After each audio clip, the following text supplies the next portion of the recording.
All right.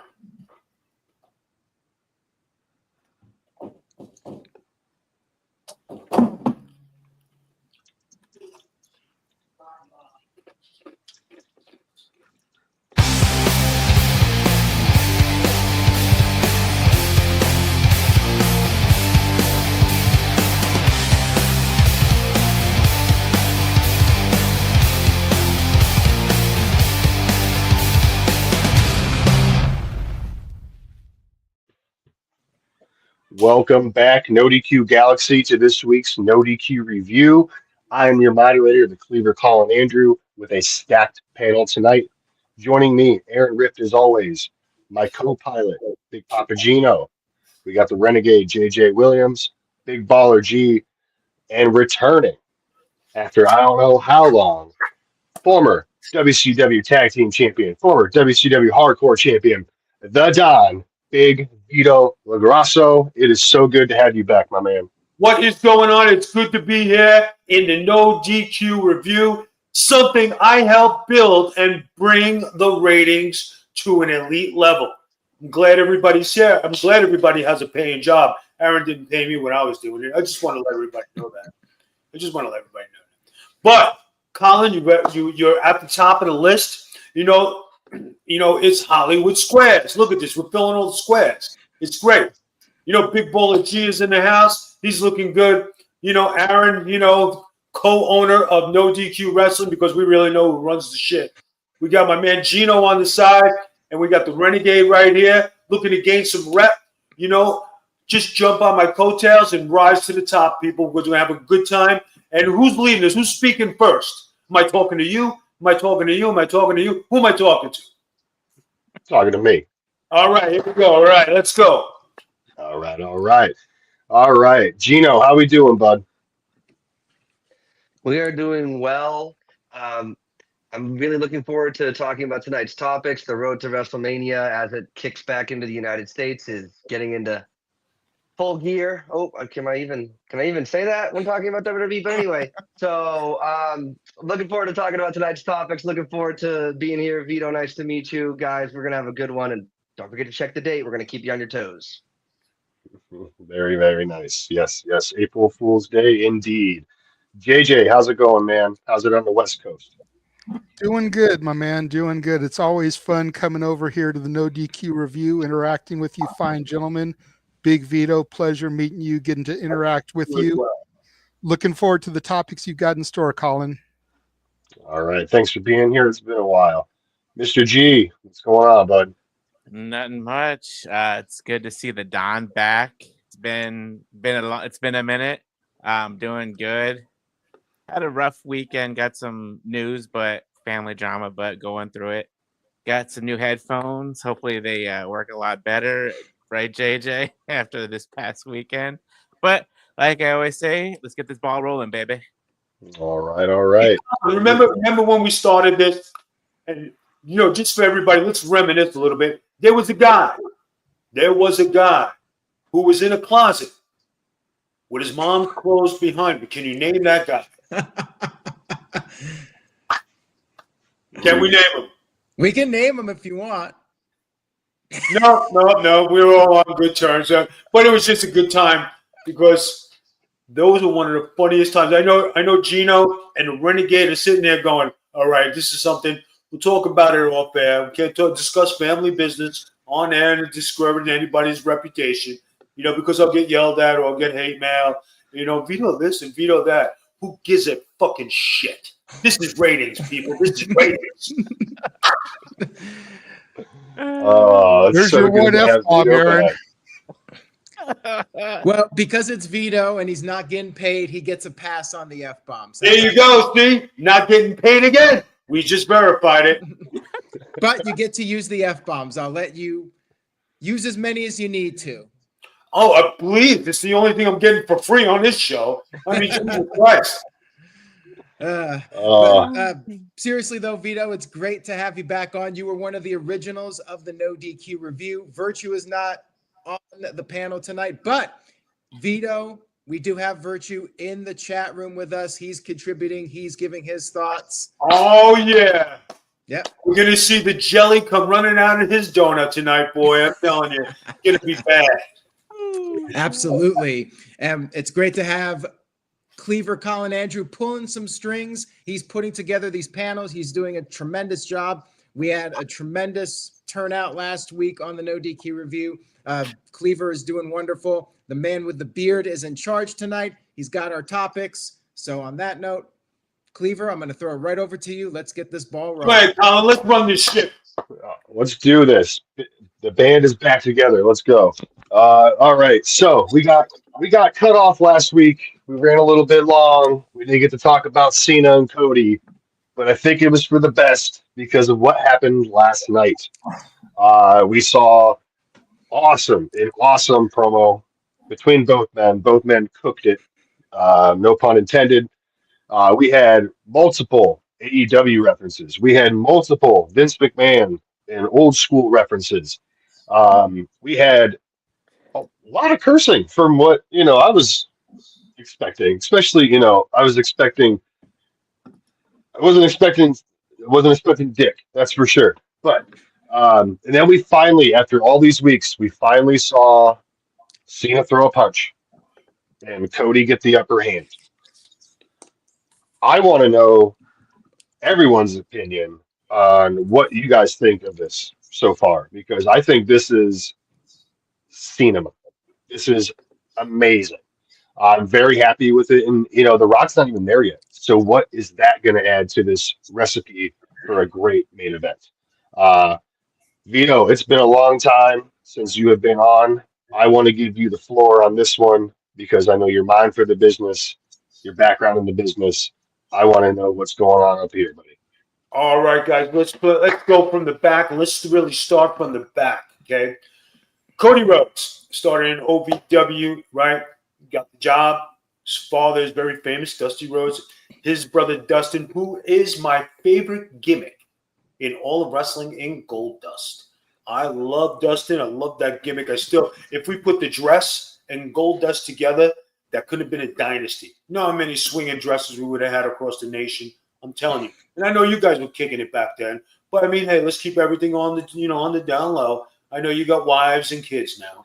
But anyway, so I think this program where Cena's coming back, and he totally destroyed Cody Rhodes on the mic. I mean, you're talking about when you could say what's real in life, and you could talk about something that's not fabricated or scripted, and you're handy with the mic and you got good words, you could destroy anybody in the business.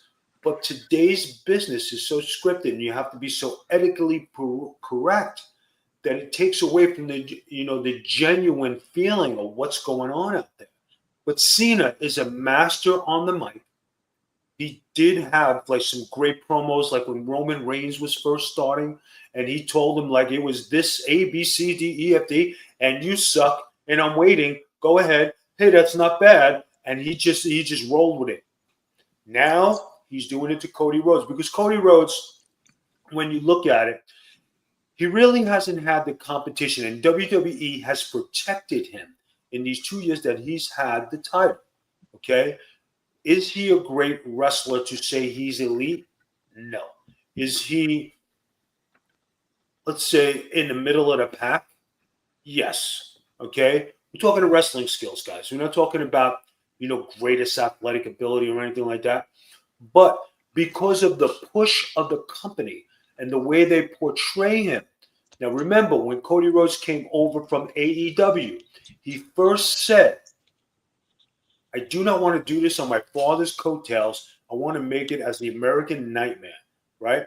He did it. It did not get over when he said, I want to win this championship for my father because his father is Dusty Rhodes. It popped. I got to live the dream. I got to do this for. We got the WrestleMania moment.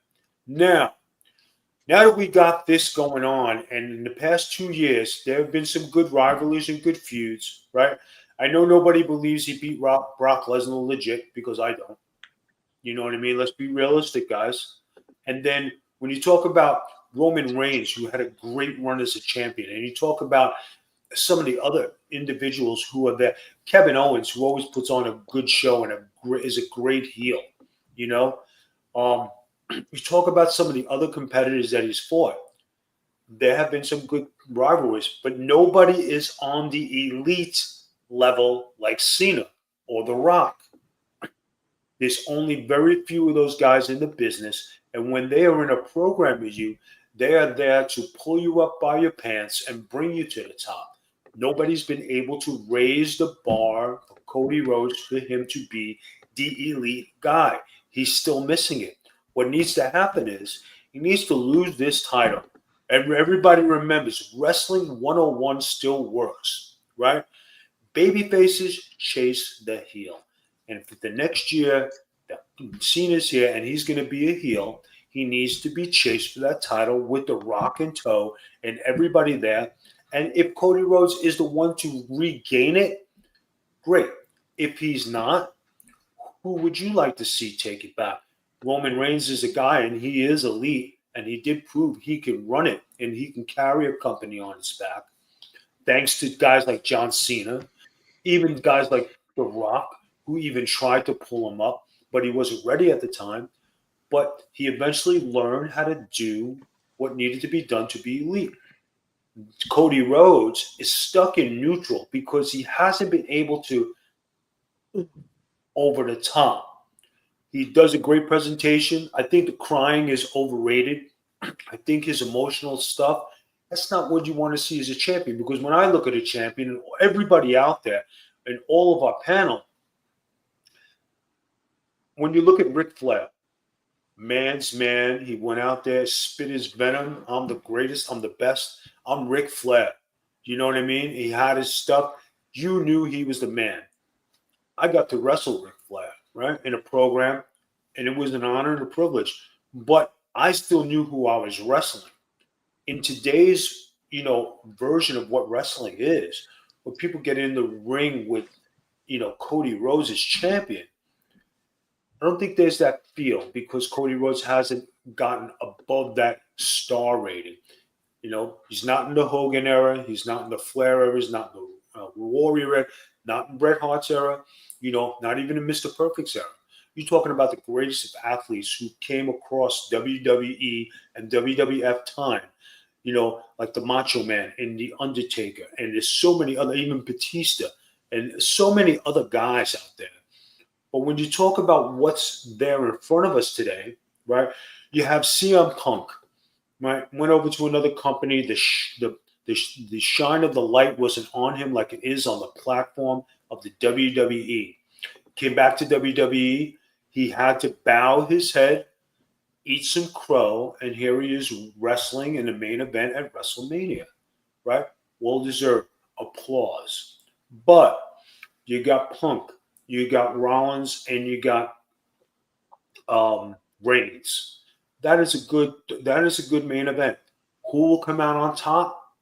We shall see. But I see the guy winning that, and if my calculations are right, Cena as a champion for the following WrestleMania, one of those three will be the next guy to beat Cena, and everybody wants, not everybody, but wrestling people want to see Ric Flair's record broken, and who better to do it than Cena? My personal opinion, I think Randy Orton should have the opportunity to do it. He's a couple short, but I think Randy Orton is more credible in that way, not taking anything away from John Cena. He's done a wonderful job. He's the face of the company, carried it, his mic skills, and everybody who came up the pipe, who had to get on the board with John Cena, some clicked and some didn't. But he always outshined everybody. And I think for this round of championship, I think if John Cena wins this and he could be the stud that he was supposed to be, just like the Hogan turn, I think that whoever jumps in that seat for him to be the next champion with The Rock and everybody behind him, I think that will elevate and we'll be able to make more stars in the wrestling business. That's my take on it.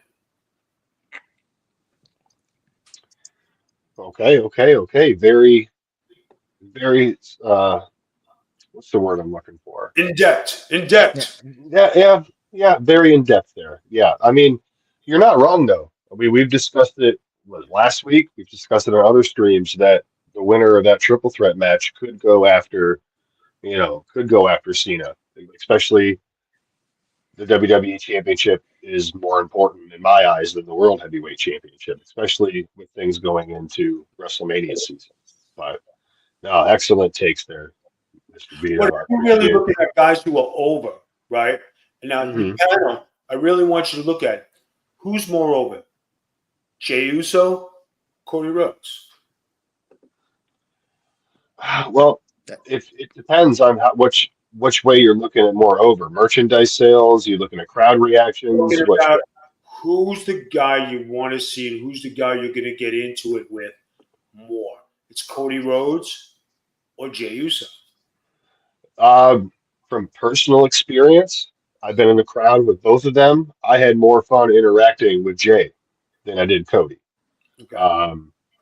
So I would have to say Jay on that front. Right. Wrestling ability. When it comes to wrestling, who's a more athletic, charismatic guy? Jey Uso. Right? Mm-hmm. Dusty Rhodes, right? You look at who his father is. Dusty Rhodes was wild Southern, had some jive, had some movement, did everything. And that's his dad, respectfully speaking. But who does he try to be like? Ric Flair. And he doesn't have that Ric Flair look. He doesn't have that pizzazz. He doesn't have that Ric Flair, that Ric Flair mystique with him. So he's caught between Dusty Rhodes and Ric Flair. He's a tweener, but you don't know which way he can go. But if he decided he was going to turn heel one day, I think it would be better off for him to be heel than being a jerk. And then coming out and saying, those tears weren't real. I did it for you people, and you didn't even appreciate it. You sons of bitches, I hate you all. I mean, guys, think of it like that. I mean, I'm just looking at it from a wrestling perspective of 34 years in the business, and this is my take on everything, And it's not to say that guys couldn't get a good run with Cena, because now Cena would have to play ball with all these guys, and he couldn't bury them. Cena would have to win by the skin of his teeth every single match, like a heel should. Your thoughts, guys?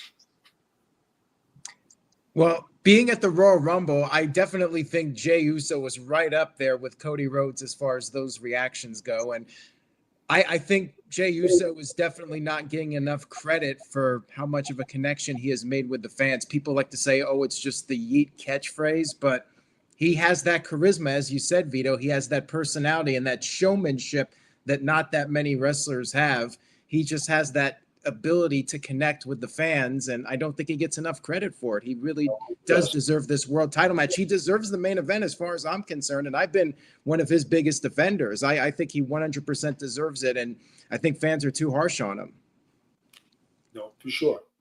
And Cody, I think Cody is great. I think he's doing amazing things as WWE champion, but I think it is time for a change. Maybe John Cena wins the title. Cody's chasing for a while.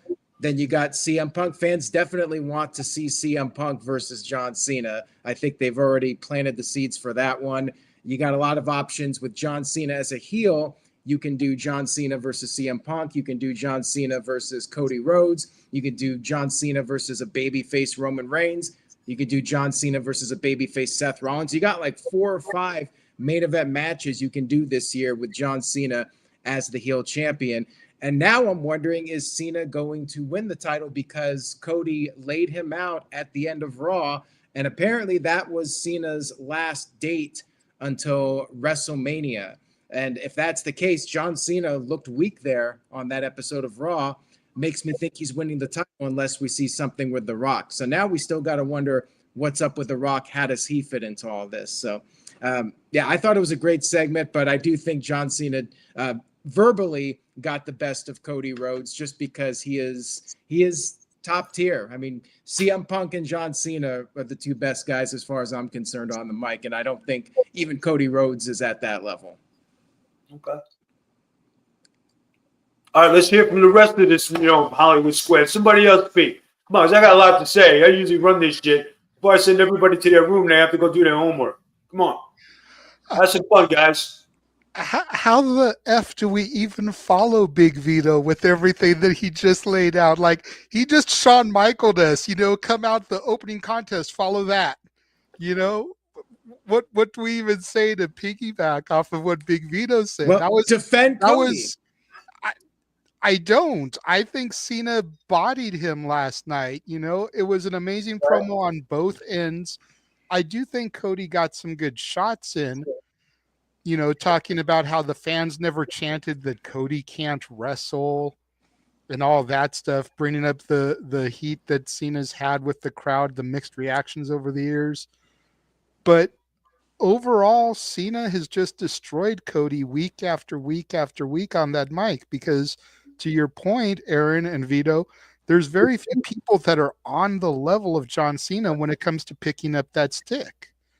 Punk is one of them. Rock is one of them.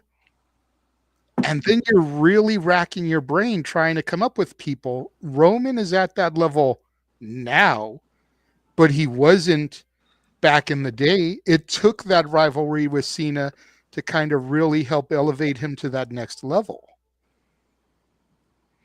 But the segment was fantastic. I've enjoyed every week worth of promos. And I know I'm one of the few. There have been so many people I hear online that have been like, oh, we didn't get enough. We didn't get enough. We need more. We need more. And I'm like, y'all, they're over in the UK. They got to stretch this out over 3 weeks because that's what we have Cena for. You don't want to shoot your wad in the first week. And then it's like, what are we going to do the next 2 weeks? So they've slow built this, slow cooked it. This has been a crock pot meal, not an Instapot meal. We got to slow cook this. And I still feel that Cena gave us answers before we had the questions. I still go back to that Royal Rumble press conference when he talked about needing to main event WrestleMania, needing to win 17. It's what's best for business. He explained to us then what his reasons were for turning heel, and that was a month before he pulled the trigger and turned heel. We just didn't realize in that moment he was giving us the reasons. Wait a second. I just need somebody to donate $2. Aaron, how do we split that up? 6 ways? Well, that's like what? I'm not too good at math here. But yeah, let me get to Psycho Jet Black. So Psycho Jet Black likes to throw in some super chats, and he says he sent in $2. He says Cody Rhodes is still more credible than Scrubby Allen, who is Darby Allin. He likes to call him Scrubby Allen. Would you agree with that at least, Vito? Guys, when it comes to, looking at the different brands, okay, everybody's brand can't be the same. And everybody says you should copy WWE. Well, AEW and their vision is AEW's vision. So it's not knocking what's better or worse. Now, granted, CM Punk went over there, and he's a WWE guy. He went over there. It didn't work for him. He's back here. Cody Rhodes was a WWE guy. With everybody knowing he had 6 different gimmicks and his father pushing him, and he couldn't get over. He went over to AEW. He still couldn't get over. And then he came back here because they didn't have anybody to put in a babyface role. So then he shined, and the company pushed him. So now he's here. Is he believable, and can you get behind him? We're still here 2 years later. He's had the title, and it's still not Iron Claw that he's the guy. Right, guys? So when you look at it like that, AEW has their presentation of their wrestling company of what they want it to be. It's not always going to be the WWE version that we want to see, but it's AEW. And that's why they have their 500,000 to 800,000 viewers every week, right? Is it the days of when I was wrestling full time and we had 3 million, 2 million, 4 million, 5 million? No, it's not. Are the Nitro Wars there anymore? No, they're not. Are the stars who were on those shows competing against each other? Are they there anymore? No, it's a different era of wrestling. And, I think it's 5 years later, AEW is, they started off high, they went to a low, and now they're in the middle, and now they're just, they're trending. So they're not doing anything bad. It's just the way fans perceive them. For me to say that they're, Darby Allin is bad, or this guy is bad, or, hey, are there some shit matches on WWE? Yes, I watched. I just happened to watch NXT last week, right? And I watched the match, and I was mad last week, and I said, there was nothing on. Turn this on, and I even got more hot because I seen wrestling that was terrible, right? And I said, with all those coaches and everybody and all this stuff, and they said it was a horrible night. So they had a bad night. Then when you go to AEW, there are some matches there that can be considered terrible. And you say, how can they do this? Everybody has a bad night. Maybe it's the coaching. Maybe it's nobody listening. It's a different era of teaching today. And Wrestling 101 is not practiced like when I had it. Because when you put something on TV, back then when I started in 91, Vince McMahon always took it, they cut it, they sliced it, they diced it, they did everything to make it perfect.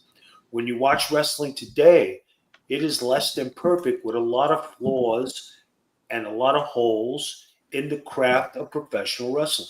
And that's just the way it is today, guys. And we have to accept it. Unless something miraculous happens where all of a sudden all this nonsense gets out of the way and we can go back to what wrestling used to be without social media, right? The mystique. Is it real? Can you believe in it? I could be, I go to these places and people want to cheer me. When I had to be the heel, I turned them around like this. I just did a show in Chicago. It came out as old Big Vito from WCW. Let's do some hardcore. People said, Vito, you look the same as you did 20-something years ago, right? And you have the leather jacket, the hat. I'm swinging a kendo stick. I didn't miss a beat, and people appreciate that. And it was legit. I came out to kick this guy's ass. He was a good wrestler. He was respectful. He was, the way I broke into business because I was respectful to my elders and my seniors and the guys who had experience. Demolition Axe just got nominated for the Hall of Fame, right? Now, I wrestled Bill Eadie on the Independents a lot. And he was the Super Destroyer, tag team with Andre the Giant, tag team with Haku. Now, you put those three together and you go to a bar fight and you say, okay, let me get my fucking ass kicked in this place. Right? But when you look at the monster and the manpower, but he took the time to teach me. That's the difference. He taught me how to be a wrestler, how to be the man, how to handle things. And that's why when he was on there, and I said, congratulations, thank you for being my mentor, and thank you for teaching me. Those responses are not said too often in public, but I say it to all those guys because those guys taught me. I became something in the wrestling business because they taught me. Today, there are rumors or sayings that a lot of the guys don't listen to the veterans in the back and they want to do it their way because the era of that wrestling has changed. But which wrestling do you want to watch? Do you want to watch Miss Elizabeth, Macho Man Hogan, or do you want to watch today's stuff? When you watch wrestling, guys, everybody criticizes Vince Russo, right? Vince Russo this, Vince Russo that, Vince Russo. But when you go to watch wrestling, Vince Russo's shit was pretty tight and was pretty good, and we all watched the old WCW tapes. I know I do. It was entertaining. And that's when wrestling, and you have the big stars doing it. And you're like, okay, this wasn't that bad. But Vince Russo gets reamed for it. But you know what? He had 2 and 3 million viewers where these guys today are not even cracking that. So maybe something can be learned from experience and an open mind. But Tony Khan has a vision of what he wants to do respectfully, and he does it, and he's been doing it. We don't know because we don't run the books, and we don't know if he makes money or not. All we know is he puts out a product. People are happy with it. The guy's working there for him. are there working and happy with it. Some people are leaving because they're not happy with the direction of their character, which is okay, But when you come to the WWE now with Triple H running things, it's a whole different mindset because Triple H knows that the strict rules that Vince McMahon put ahead of them and myself were there for a reason. But the game has changed to where it's got to be this. You guys see it every day. You guys are young fans. You see the difference between now and then. So you guys understand it. You know what I mean? And, Collins, beard has grown so much. He's still waiting for a change. He ain't cutting it until we change again. Very true. All right. Well, thank you, Vito, man. Big G, you want to touch in on this subject? Yeah. All right. So, first of all, Vito, I loved everything you just said. Like, I don't know. Anyways, yesterday's promo I thought was done great. That's what I really wanted.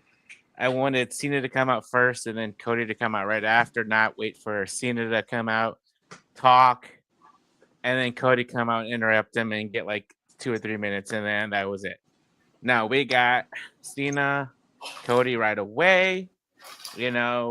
Cody was telling Cena, like, yo, you can talk about my list, my Stardust gimmick, me going to AEW and failing at that, and Cena's like, you know what? I don't bury superstars. I bury mediocrity. And in Cena's eyes, that's what Cody Rhodes is. He called him his chauffeur. I cracked up at that. All in all, Cena did get the better of Cody Rhodes. But I was talking to JJ earlier on Spaces, and I was even thinking this yesterday. I was like, Cody got his shots in too. Not as great as Cena, but he got in what he needed to. And in the end, Cena was about to throw that punch. Cody got the better of him with the Cross Rhodes. So, and like we all know, we all seen. I think this will be. What happened? We may have lost Big G. His internet. Can you hear me? Are you there, Big G? Can you hear me? Yes. Now we can. Yeah. Okay. So yeah, The Rock coming back. We're definitely all waiting to see when he's coming. I think they're going to be in Chicago this coming Friday. So I could see there's like 2 more dates, 2 more SmackDowns before they go to Vegas. But I could also see The Rock showing up on the SmackDown before WrestleMania too to get in when he needs to get in to get with Cody. Or we don't see The Rock at all until WrestleMania. But then, like, if The Rock doesn't even show up at all, what was the point of The Rock being there, trying to get Cody to sell his soul, and then it was Cena when The Rock doesn't even show up at all, The Rock's a busy man nowadays. He shows up when he needs to, but I'm holding out for it because I still want to see why The Rock, I guess, I don't know, not agree to let Cena sell, quote unquote, sell his soul, but like, I want to see why Cena did what he did and went in cahoots with The Rock. I got a question for you guys, right? Now, all you guys out there saying, hey, Cody got the best. Cody got the best of Cena, right? But how many times do we see, psychology-wise now, guys, the heel always drops the babyface before the pay-per-view. Right. Always gets the best of them. Right. He switched it up to where Cody friggin' took out Cena. That doesn't mean he's going to win. It's just a change of philosophy and mind of where it's going. They have to give Cody Rhodes an up here. Because like I said in the beginning, go ahead, G. I was going to say, going on to what you were saying, how like Cody got the upper hand on Cena, with the Cross Rhodes. I think Cody got into Cena's head when he said that the crowd never chanted to Cody, "You can't wrestle," but chanted to Cena. Because that look in Cena's eyes was like, okay, he might be telling the truth here. And it got into it got into Cena's head. messed with his head a little bit, and that's how Cody got the upper hand with the Cross Rhodes and laid him out. Again, we got weeks. Again, we got weeks before Mania. Who knows? The Rock could get the upper hand, but Right. and settle the score. But I'm going to pass it over to Gino. He's been sitting quietly, patiently. I appreciate it, bro.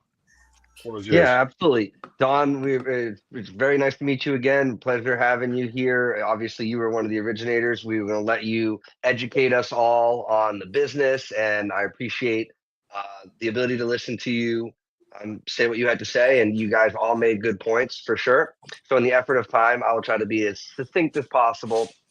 I just wanted to say it was glaringly obvious to me that they were hiding Cody and Cena verbally sparring. And I was like, do they just not trust Cody enough to be able to match wits with John Cena? And if they didn't let him and them go back and forth, I would be very nervous. I would be very nervous about the company's confidence in Cody. When Cena couldn't get a word out before Cody came out, I was like, oh, thank God. They're actually going to let them talk to each other instead of just say something and walk away, or have one person give a monologue, the other person give a monologue, and walk away. It was brilliant. We had references to Dusty, Vince, Tony Khan, and Stardust, and all of these things that, was making the crowd go like, ooh, like, oh, that's like borderline shouldn't be talking about whatever. And it's great. And I love that. And I'm here for every moment that we get Cena on the mic. I'm here for every moment we get to see him talking against the, fresher talent that he hasn't worked with in his high profile career over the 25 years. So obviously we know him and Cody have a history of being pals, driving together, what have you. But I didn't get to watch it, live at 3 p.m. Eastern here. So I heard that Cena basically buried Cody, which takes me back to that line of he doesn't bury talent, he is talent. And I just thought that he wasn't even talking to Cody. He was he was talking to the fans that criticized him for the, quarter century that he's been wrestling. So I really appreciated that. And I've been waiting to hear Cena kind of really show his teeth on that. It was brilliant. It was well done. It's getting me more excited for the pay-per-view or for the premium live event. WrestleMania is going to be awesome.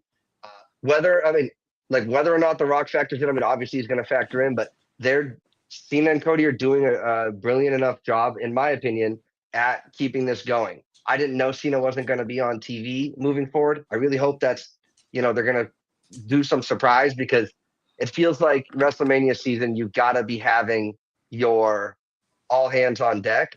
And I'm wondering if, because Cena is filming in Europe, that's why we got him on the European shows. We might not get him on the American shows. That remains to be seen. But then we've still got the final boss for the American shows to potentially pick up that baton and keep that feud going. I'm really looking forward to it. It's going to be an awesome event. Want to know, when you guys mentioned that, you say Cena can't wrestle, right? He has a specific promo that I loved, right? Was when Cena was wrestling AJ Styles, and AJ Styles had the title. The reason you're champion is because I let you be champion. Key, true. And when he said, I've been here holding it down for 10 years and you've been hot for 6 months, and you want to be on the poster and you worried about a poster? If you go back and listen to that promo tonight, guys, that's significant. And then when you listen to the promo of Roman Reigns getting cut up by Cena when he was out there, go ahead, I'm waiting anytime now. And then Reigns stuttered, and then he finally said the truth. You're out here burying people, with a shovel, and he stuttered. And then he let it go naturally. I just think that, guys, when you can be natural and you can speak to what you feel, and believe me, a lot of guys had a lot of reasons to feel like they were with John Cena. And, Cody Rhodes, on the other hand, he plays the ultimate crying baby face. But you want somebody who's got a pair. But when it came, to reality, like I said before, guys, there was no way in hell Cody Rhodes is beating the shit out of fucking Brock Lesnar, even a broken wing, a broken neck, a broken leg. There's no way. There's no way. I mean, not to say he's not a tough guy. I'm not criticizing that. But realistically, and when you see it, come on, guys. And Brock Lesnar is a great wrestler, and he's great at what he does. And when you see him do the Goldberg program, got one spear done, hey, this is legit. Put Goldberg back on the map, back in business. Made everybody believe. But when it came down to it, you're not beating Brock Lesnar. Just like when Cain Velasquez came in, when he fought The Undertaker and he beat him. You know what I mean? There's got to be a sense of reality. And when you think about it, Cena is going to beat Cody Rhodes. If Cena loses to Cody Rhodes and he doesn't get the title, it's the biggest whitewash con job you ever trying to shove down everybody's throat. Because where do you go from there? Cody is not elite. He's not Bruno Sammartino strong. He's not Macho Man strong. He's not Hulk Hogan or Warrior strong. It's Cody Rhodes talking about. Yeah. Well, what's Great interesting to me is that maybe The Rock isn't going to be involved in WrestleMania, because if The Rock is at WrestleMania, then people are going to think, oh, Steve Austin's going to come out there, give The Rock a stunner, and then that's going to help Cody Rhodes win. If The Rock is there, like, you kind of have to have Cody win, because people are going to want to see Austin even the odds, and Rock gets taken out with the stunner. So if there's no Rock, then you don't have to worry about Austin showing up. And in that case, Cena could potentially leave with the championship. So that's what I'm really curious about. Is The Rock actually going to show up right now? JJ, what would you like to add to this? Something that Vito said a moment ago is kind of stuck with me, and I wanted to kind of piggyback on it. He was talking a moment ago about how Cody dropped Cena, and usually it's the heel that gets the advantage going into the pay-per-view and everything. And they flipped it a little bit this time, and it made me think about the fact that for the first time ever, we're getting a match inducted in the Hall of Fame. The WrestleMania 13 match, one of your favorite matches of all time, Aaron. Yes. Bret Hart versus Steve Austin, and they're calling it an immortal moment. Now, when you think about that match, obviously, what's the immortal moment that you think of? You think about the double turn and Austin passing out, not giving up. So I'm wondering if there's any significance to the fact that now, this year, with this situation going into Mania, inducting a match that's known for its double turn, could we potentially see that coming out of this match with Cena and Cody? Then Could that be part of his redemption, John Cena's redemption storyline? And I'd love to get Vito's thoughts on that. Want to know what you said? Immortal. Hulk Hogan has been hot ass in the news the past couple weeks, right? And you talk about what he believes in. Now, guys, I'm going to say this like this. I had the honor and privilege of meeting Hulk Hogan in 1991 in my rookie year. I'm sitting on the line, and I'm sitting in the hallway watching the monitor, and here comes Hulk Hogan, bigger than life, right? With the championship belt on, shaking everybody's hand down the line. Moment I'll never forget, And I got a chance to wrestle Hulk Hogan.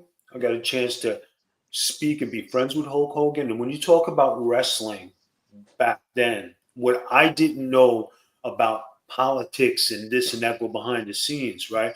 But I looked at the persona of Hulk Hogan. You're like, wow, you know what I mean? This is Hulk Hogan. This is what everybody dreamed about. It was Hogan flair. When Hogan turned heel, another one of the greatest moments, and he spit it out to Mean Gene, I can't stand this, blah, blah, blah. I carried the wrestling business, which he did.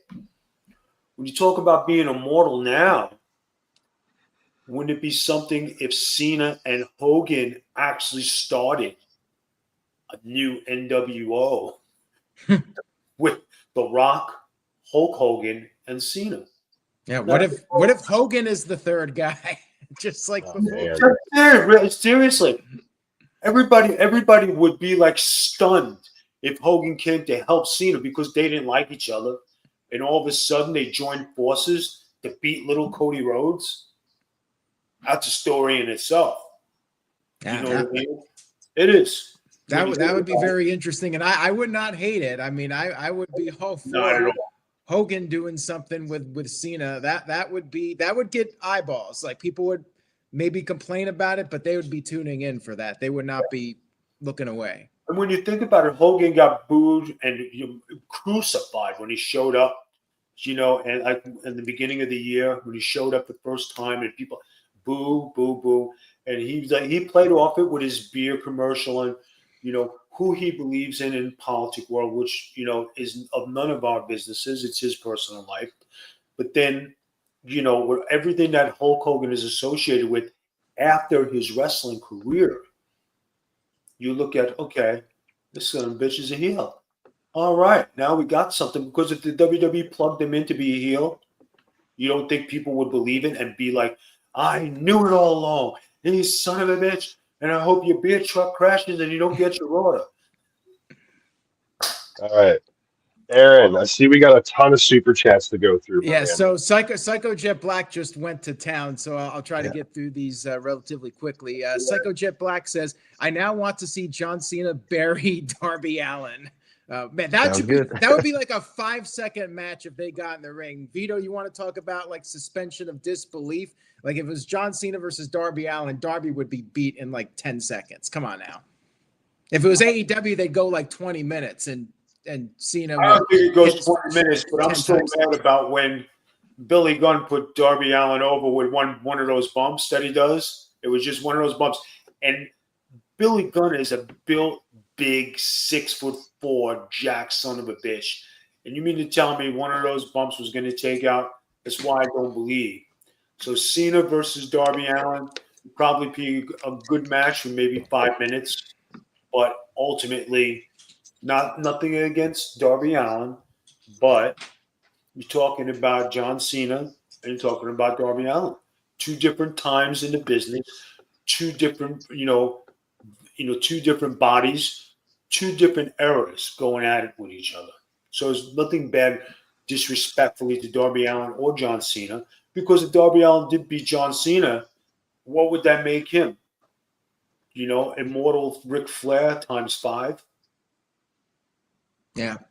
All right, we got a couple more here, so let me get to these. Well, more than a couple. Shout out to Callum, who sent in an $8 Australian super chat. Wants to know if he can join the panel one day. Loves the show. Doesn't have too many wrestling buddies in Australia. Been a fan of the channel since Mania 27. That was back when good old JM Jeff Meacham was on fire with Talk Wrestling, doing those videos, as you said, Vito, with the closet in the background. Yep, those were the days, boy. Those were the days when we were pitching a tent, getting a candle, holding the phone. Yeah, I don't know how people do that. Those people that do the YouTube videos and they're like actually holding their phone for like 20 minutes. Like, just get a tripod, man. How do you do that? That's crazy. 20 minutes to stardom. Yeah, really. All right, Virtue says, Virtue even threw in $2. Virtue said, Vito, tell everyone who really runs NoDQ. Listen, we're going to need another $2 before I let that out of the bag. All right, yeah, that's top secret information right there. So. All right, let's see here. Psycho Jet Black sent in $5. Psycho says, since John Cena buries mediocrity, do you consider people like Wade Barrett, Damian Sandow, Alex Riley, Baron Corbin, and Austin Theory mediocre? Good point there, Psycho. Didn't Austin Theory beat Cena, though? He did, and look where he is now. Oh. Yeah. I mean, whether they win or lose against him, they're pretty buried. So look at the guys on the list, guys. All right, we'll take Wade Barrett. He had a good run with what was the group called? Nexus. That's it. Nexus, right? Damian Sandow had a good run with who did he imitate? The Miz, right? That was great. Alex Riley, he had that short feud with Cena. Baron Corbin had a good run in his career and got the most out of his ability. He did beat, Kurt Angle, WrestleMania, put him in retirement. You got to give him credit for that. And then Austin Theory, there's a guy who had the rocket strapped to him when Vince McMahon was in charge. Then it was taken off him and he went down. and then he made his way. A lot of people criticized him because they said, "You're The Rock, you're this, you're that." Yeah, but he's got a job. He's on TV, and I'm pretty sure he's doing okay now. If you guys, keep me up to date on Austin Theory, I think he's all right. So He did lose in like 30 seconds though to Jay a week or two ago. So hey, everybody has an off night. Yep. That is that's very facts. true. Everybody has a bad day at the office. Good point. The Don spitting facts. Yep, absolutely. All right. Caleb Jacobs sent in a $2.79 super chat. Very random there, but thank you, Caleb. And he brought up the redemption storyline for John Cena, which we talked about that. Like, could we get a double turn? Could we see Cody Rhodes go to the dark side at some point, shake things up a little bit? I mean, I would not be opposed to that idea. We'll see if that happens. And thank you for that, Caleb. Appreciate it. All right. So, Walter Cruz, he's the reliable one. He's been in the chat room. So he said, cheap plug, but tune in after the review for the Rage of Wrestling YouTube channel for a throwback watch along for PWG All-Star Weekend. PWG, without PWG, who knows if we would have an AEW. So there's a cheap plug there for Walter. And then Walter threw this out, $10. So he's big baller, Walter Cruz here, taking a page from Big G. He says, for Vito, tell people to subscribe to Rage of Wrestling YouTube channel. I'll send you and the family after them. Subscribe or sleep with the fish is their choice. I guess he wants a promo from you. He wants a promo from me. He's paying you $10, but I ain't got nothing in my bank. All right? So it's not happening. You want to do it? Do it directly. Pay me. I got to do your hard work. And Aaron's over there having these steak dinners and going to see mountains, taking pictures with all these animals. And I'm home, struggling. I'm washing my clothes in a little bucket, just going like this with a rock and trying to get these clean. I ain't doing that. Come on, go subscribe to me. That's like the 1930s. Yeah. Next one. Go ahead. All right. Thank you for that. All right. Well, Mr. Tito, he's a no DQ columnist. He's a bit controversial. He's the one that got Virtue kicked off for a month. He wants to know in the nutshell what WCW's Backstage was like in 2000. Was it as bad as people say it is? Like, was it all chaotic? When you talk about what's bad and what's good, every locker room is different. All the personalities are different. It's a different family atmosphere. You got to remember, WCW had all the major stars there. And guys like myself were just trying to make it to just get, to crack that lineup.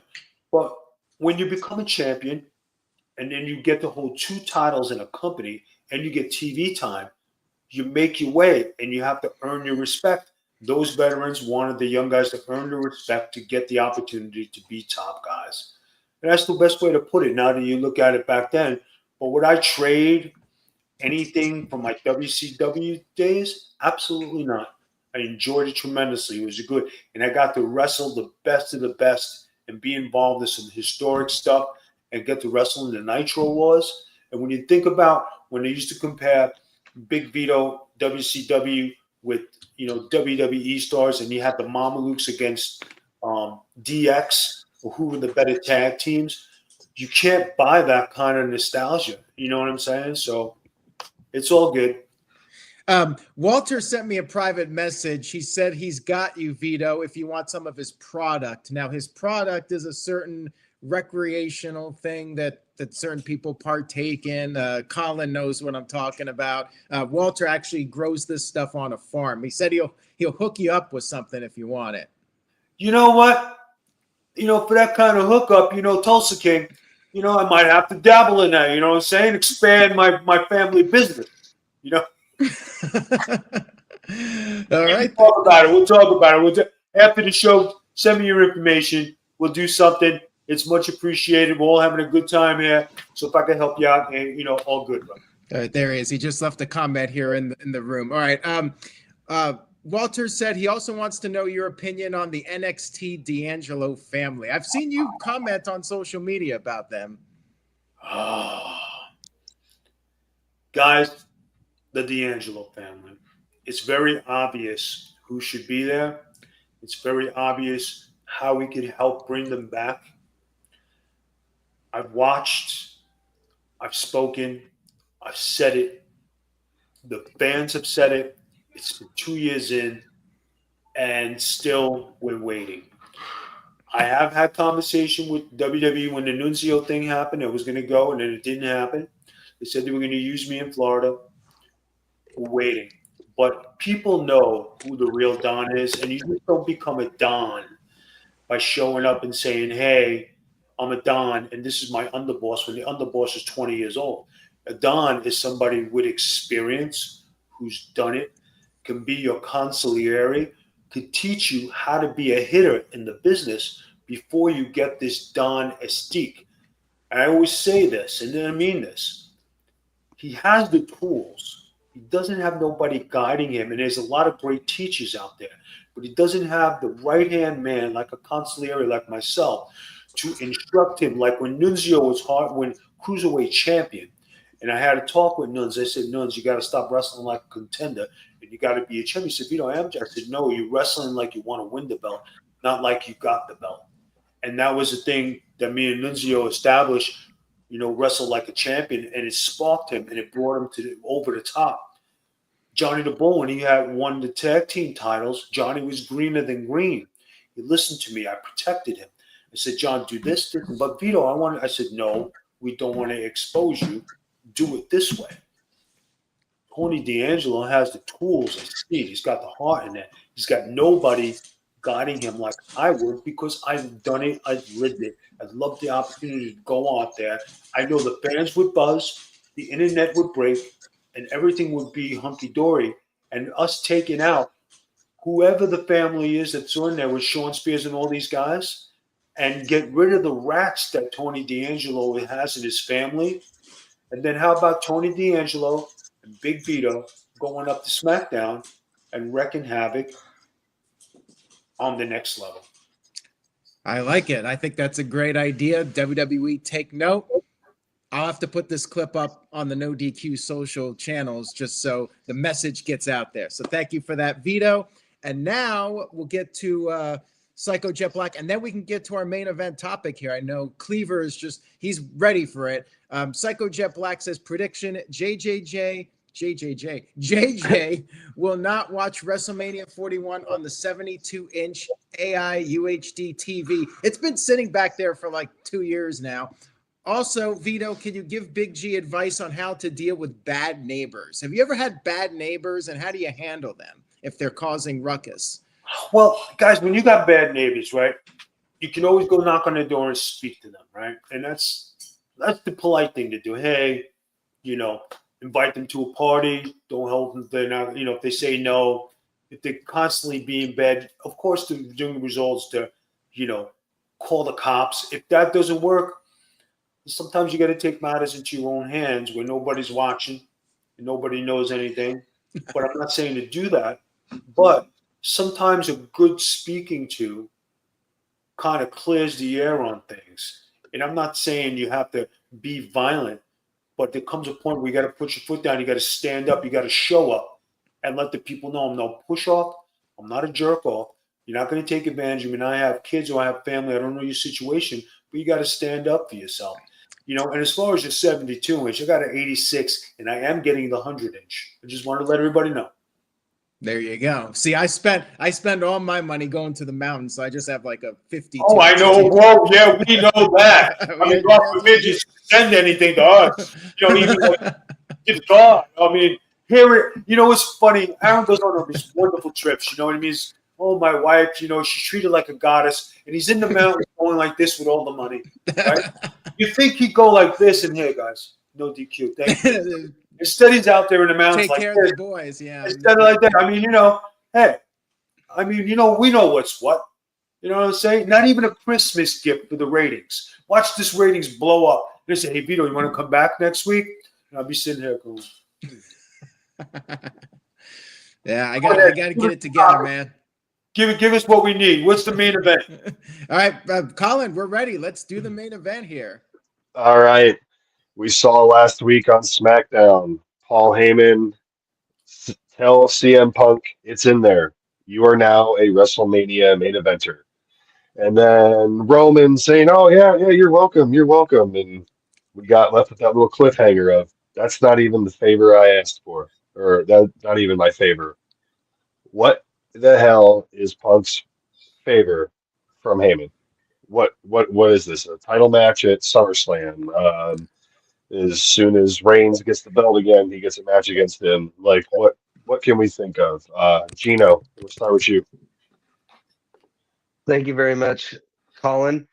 So throughout the last couple of months since this whole favor has been looming, forgotten about, remembered, not talked about, um, it seemed I keep coming back to in kayfabe, how much pull does Paul Heyman have? Right? Like he can't just be creating title matches where it's not his guy who's the champion. In my mind, right? He can't just be, oh, if you win this match, you get into the championship match. You know, all this type of stuff.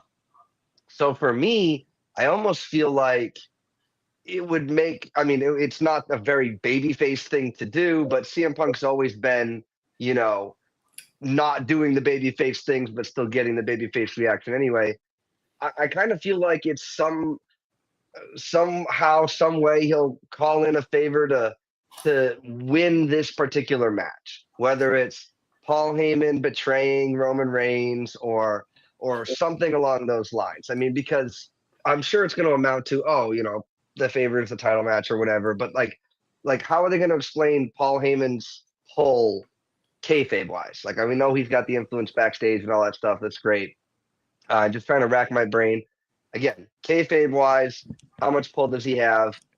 And CM Punk's already got the main event, which is what he's wanted. I mean, what else could he possibly want? So in this regard, I think it's the biggest mystery that we've got going right now, and I'm excited to see how it plays out. To be honest.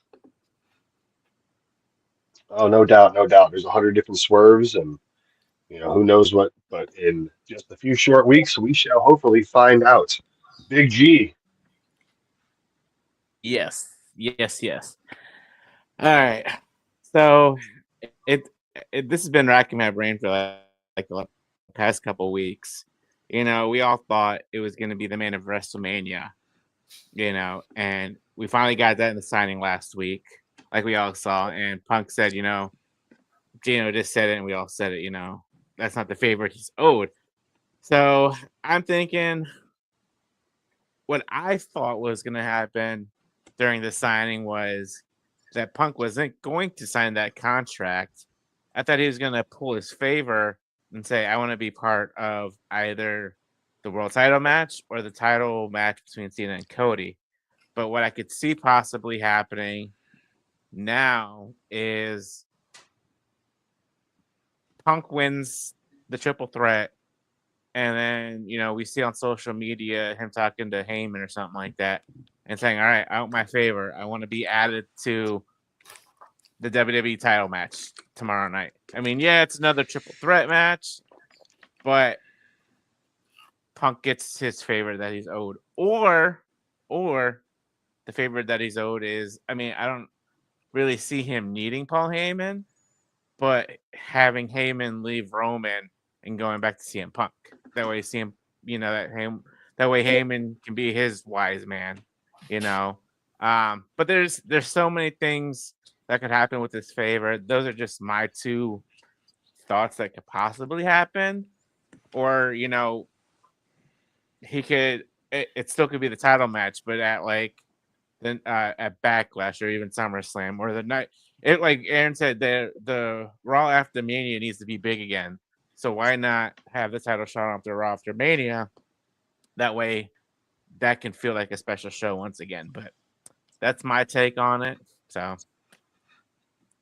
Thank you, G. I mean, we've seen Paul turn on Punk before. We've seen him pepper spray Roman. We've seen all those things going around the internet over the last few days. Like, is this going to be Paul Heyman as he's spraying pepper spray in his face, or kendo stick to the gut for Punk and this, that, and the other? So, thanks, Big G. JJ.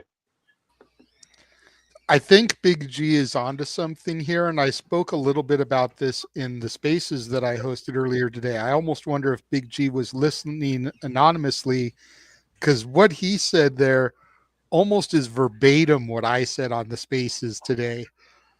But I'm going to elaborate a little bit more on it because I see it going a little bit deeper than just that. Not only is the favor going to be Punk wins the triple threat on night 1, requests to be added to the main event of night 2, it gets added there, which again, to G's point, yeah, that's another triple threat. Good God, we don't need that. But I think that this is where we kind of further establish Cena's group, Cena's stable, Cena's whatever it's going to be going forward, because Cena's not going to be full-time, and we know The Rock isn't going to be full-time. So you need somebody that's going to be there full-time to help carry it. So you put Punk in the main event, and then you have Seth Rollins cost Punk and Cody the match. Everyone's going to think with Seth coming down, Seth is going to be Cody's shield like he was last year, and you have Seth pull the trigger, cost Cody the belt, align himself with Cena, sell his soul to The Rock, and Paul Heyman is who asked Seth to do that. And you align Paul Heyman with Seth. Because if you think about it, when Roman would take his hiatuses, Paul was always still there to kind of conduct bloodline business. So you can have Heyman and Seth running stuff on Raw, on SmackDown, on whatever brand, and you don't need Cena there every week. That they almost could be the underbosses in this new familial group, to kind of go back to the reference that was made earlier with the D'Angelo family. They're almost the underbosses doing the street level shit while Cena and Rock are off doing whatever they need to do and making their appearances when their presence is really felt. And it needs to be felt. Heyman has always worked better as a heel. We're in this weird world right now where Paul Heyman is a baby face and is working. And I think everyone's just kind of waiting for the shoe to drop. And like him going and sticking with Roman would be predictable. Him realigning with Punk would be predictable, but he's never been with Seth. And Seth is in desperate need of an overhaul. Desperate need of a heel turn, desperate need of finding some kind of identity for his character, because he's looked lost for the better part of this last year. No, I agree with you, JJ. I brought up with one of our group chats this time and the other with possible the alignment between Seth and Paul Heyman. Maybe it'd be time for him to stop all these goofy gimmicks, dressing up like Grimace and wearing a world card in San Diego and all that stuff. But no, I mean time will tell. But like the biggest thing here is just is this favor going to hit us like an RKO, just out of nowhere? You know what I mean? Or are we going to have some type of a build, like a tease of, hey, this is going to happen, hey, this is going to happen, hey, this is going to happen, and then bam? Or is it just going to be all at one time? So, Vito, what's your intake with Mr. Heyman, Punk, Roman, and Rollins? I think now this would be a great way to get a clash of what is supposed to happen. But what happens if Gunther and Jey Uso? Gunther wins by the skin of the teeth as he's hurt. Down comes Punk wanting a title shot, and Paul Heyman has arranged it, wins the title, and then it's a showdown title for title with him and Cena, because that's where it was supposed to be. And everybody knows Punk doesn't hate Cena's guts, and Cena hates Punk's guts, and two champions going at it. I think that would be the way to go. Oh, Gino's got something.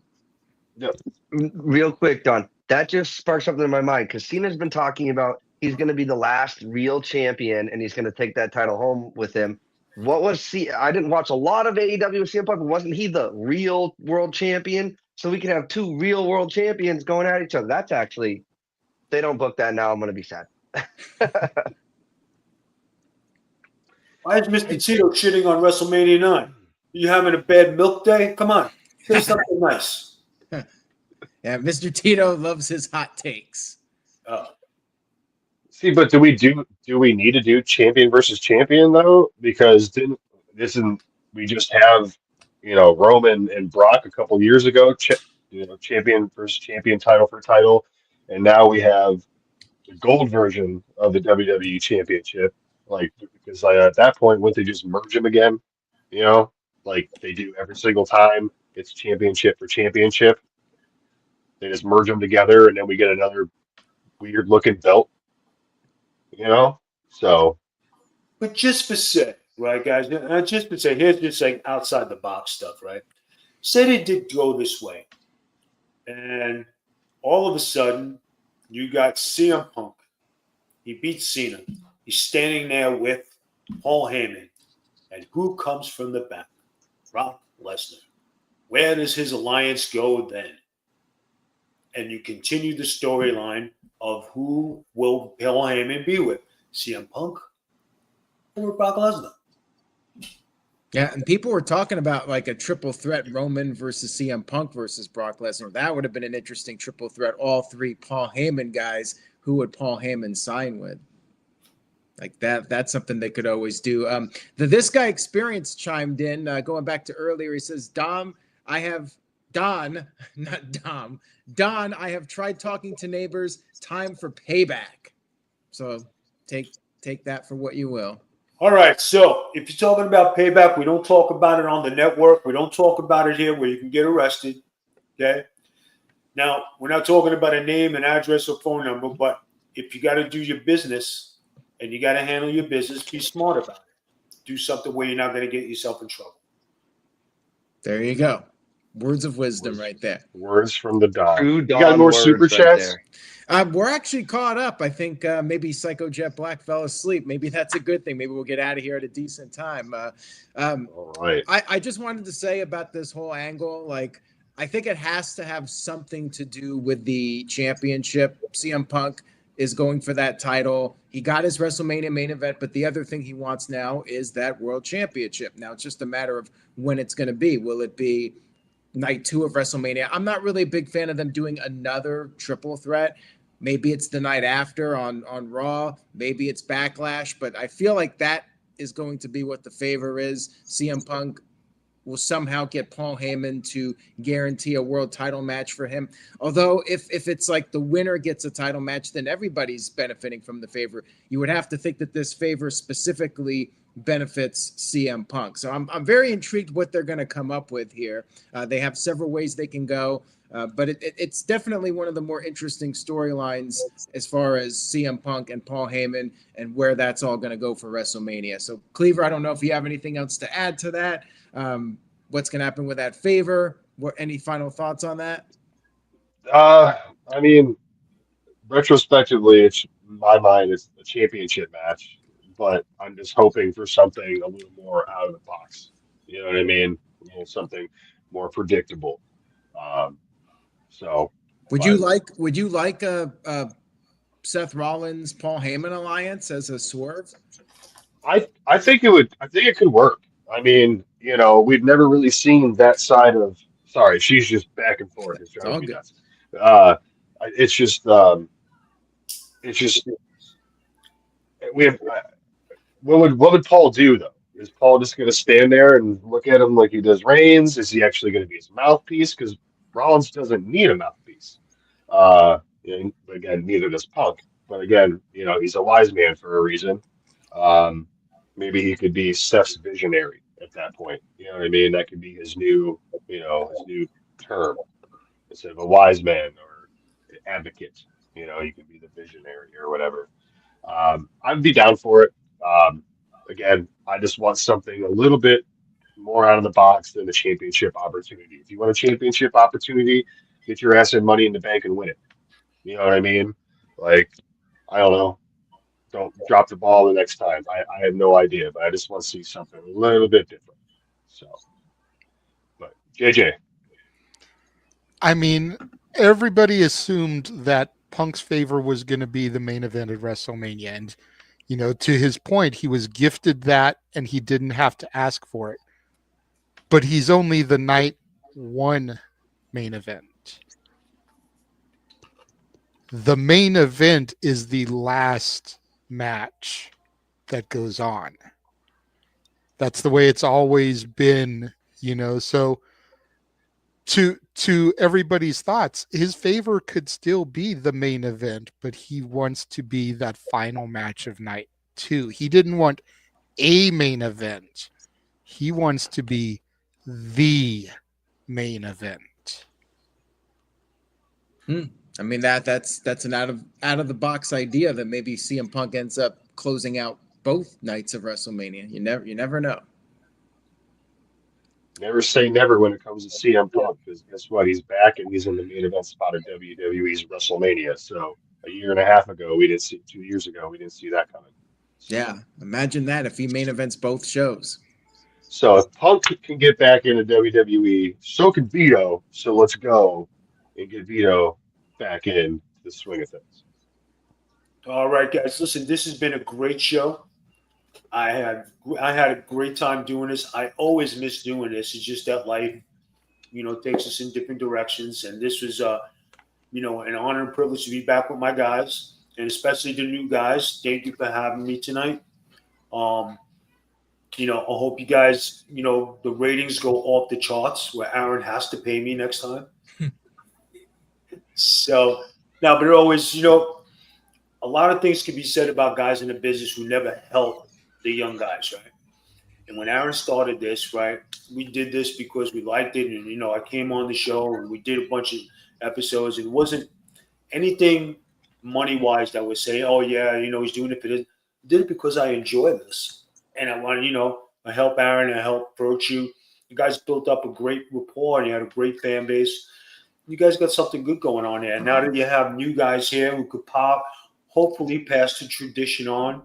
But when new guys come on and teach them, you remember a night like this where, a veteran comes on and he's talking wrestling with you and it's a great night and you feel good, because a lot of guys don't get to do this with people. And for all the fans out there, this is something, cherish it, because, if it happens to you, it'd be the coolest thing ever. I want to say thank you to all my fans out there. Yes, we are trying to get back on TV. We've been working at it. Yes, I've been, doing my thing. I even went back to doing hardcore stuff, WCW Big Vito style. And, one more run. That's all I want. I know it's not going to be 15 years, 20 years, but I'd like to be part of something where I can help develop somebody into being the next something in wrestling. And I know I have the knowledge, I have the experience, and I'd like to share it. Hopefully it's on NXT, hopefully it could be in AEW, hopefully it could be NWA, wherever it is. I'd like to share my knowledge. And just like I shared the knowledge with these guys here. That's it. 34 years at Big Vito. Thank you very much. The nephew of Lucky Luciano, the friend of Virtue and Aaron Rip, and, another thing too, let's get personal here. Watching those two guys get married along with Colin, you know what I'm saying?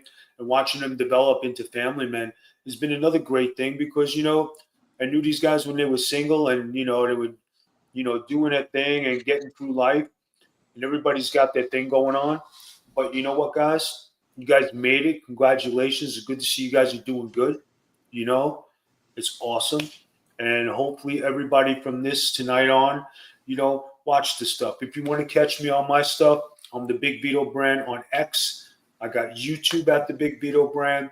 We have LinkedIn. Go to Vito LaGrasso. We have Instagram, the Big Vito brand, guys. Please follow along. I'd appreciate the subscriptions. It always helps. My wife, Noelle Harlow, always says hello. She works behind the scenes. She does all my social media. Catch my website at bigvito.com. You know what I mean? And Again, thank you for you guys for having me on. I hope I didn't crush anybody's dreams and take up too much time. But you guys is great. Thank you very much. Appreciate it, Vito, very much. Thank you for being on. And we'll make sure to get that video out on the social media accounts so everybody can hear it. And that guy who had that proposal for me to be in the weed business from Tulsa, hit me up. Yeah, we'll make sure, Walter, you get in touch about that. Cleaver, you want to continue on? Yeah. Gino, you got any plugs for us, my man?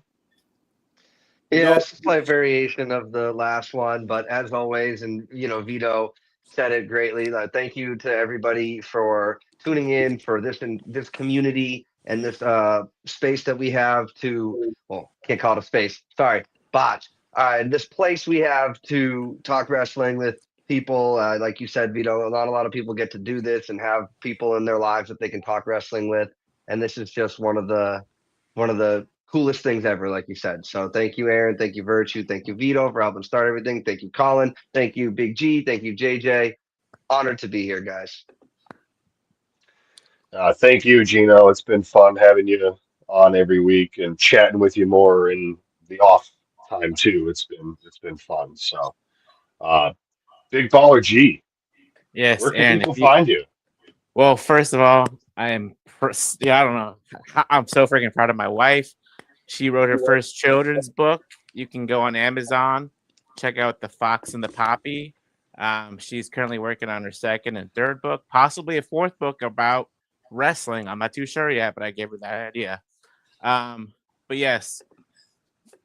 Oh my God, so freaking proud. YouTube, if you're a big fan of cats or love cats in general, Harley and Joker 2021. Got a whole bunch of cat videos up there. My cat's being crazy and stupid. X NoDQ _ Big Baller G. On TikTok, Big Baller G 1988. And on the Insta, NoDQ _ Big Baller G 1988. And Vito, it was awesome to see you again. Great advice, great everything. Want to even know what's funny? Is that I've been off NoDQ and I look younger now than I did when I was on NoDQ first time. Hey, reverse aging, man. It's like Benjamin Button. Well, thanks for being here, Big G. I'm glad your internet held up for you this week. I know last week you had issues. I know earlier you had issues. You left madder than a hornet before we started. But I'm glad you got to get to the end of the race here today. So thanks for that, my man. Over to you, JJ. Well, first and foremost, I want to acknowledge the Don Big Vito for being here. It's been an honor and a privilege being in the box next to you, sir. Very educational words of wisdom and knowledge shared upon the show today. Thank you very much. I'm going to try not to take up too much time, but I do have a brief video I would like Aaron to run real quick. I've got a special guest who's going to be joining me on the show that I do that's similar to the review here. We call it the Saturday Shenanigans, but we're having a special Friday episode this week in order to welcome and interview this very special talent. Aaron, if you can run that video real quick. Get it? Got it. Bueno. I need to be the best at everything. Yeah, number one. Hustle from the start.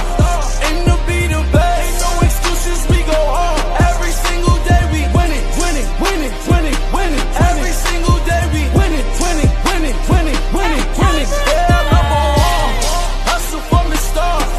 Aim to be the best. No excuses, we go hard. Every single day we win it, win it, win it, win it, win it. Every single day we win it, win it, win it, win it, win it, win it.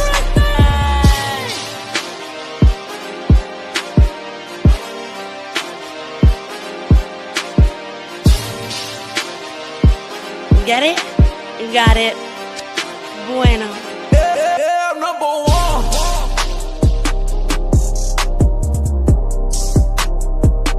Yeah, number one.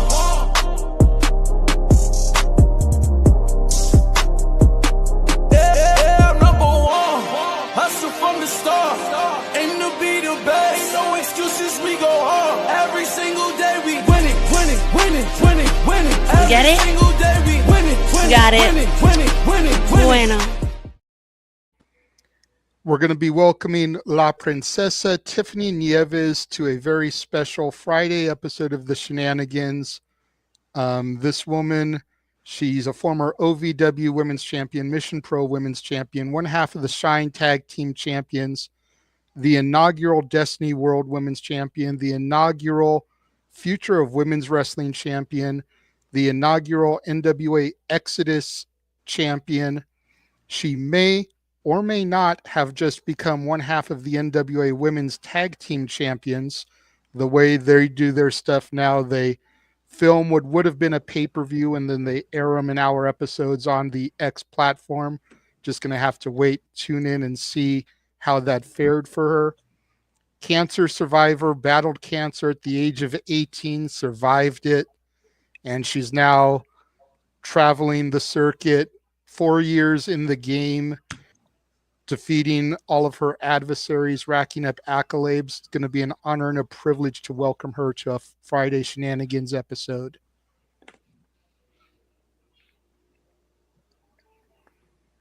All right. Thanks for that, JJ. I appreciate you being here, and we'll try to link up sometime soon.